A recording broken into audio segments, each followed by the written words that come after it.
The reason why we're marching all over the world is we were like George. We couldn't breathe, not because there was something wrong with our lungs, but you wouldn't take your knee off our neck.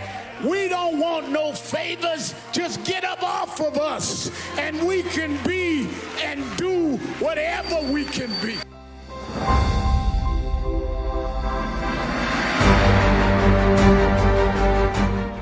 George Floyd's story has been the story of black folks, because ever since 401 years ago, the reason we could never be who we wanted and dreamed to be in is you kept your knee on our neck.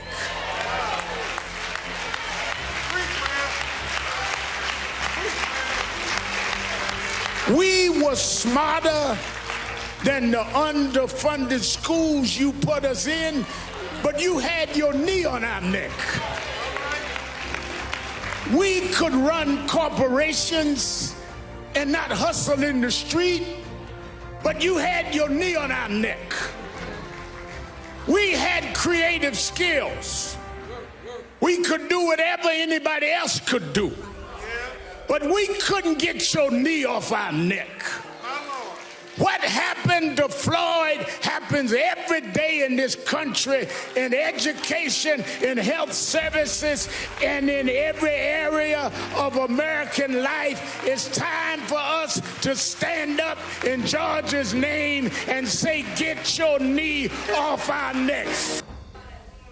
Michael Jordan won all of these championships, and you kept digging for mess because you got to put a knee on our neck.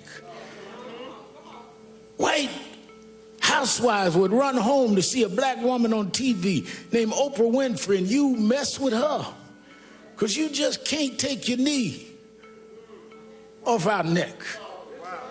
Man comes out of a single-parent home, educates himself, and rises up and becomes the president of the United States. And you ask him for his birth certificate, because you can't take your knee off our neck. The reason why we're marching all over the world is we were like George. We couldn't breathe, not because there was something wrong with our lungs, but you wouldn't take your knee off our neck. We don't want no favors. Just get up off of us, and we can be and do whatever we can be. There have been protests all over the world. Some have looted and done other things. And none of us in this family condones looting or violence. But the thing I want us to be real cognizant of is there's a difference between those calling for peace and those calling for quiet.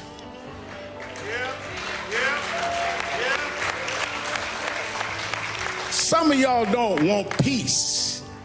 You just want quiet. You just want us to shut up and suffer in silence. The overwhelming majority of the people marching wasn't breaking windows. They were trying to break barriers. They wasn't trying to steal nothing. They were trying to get back the justice you stole from us.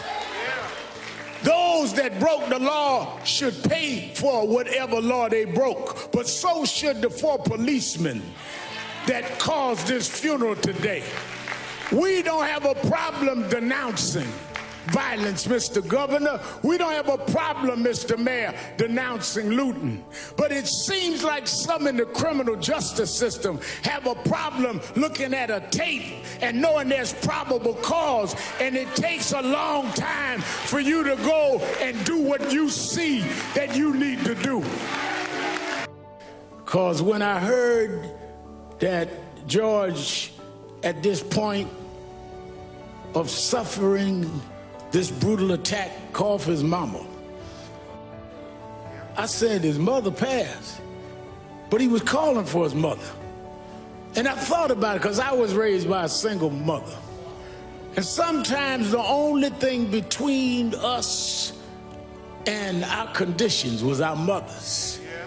Sometimes the only thing that we had that would take danger away was our mothers.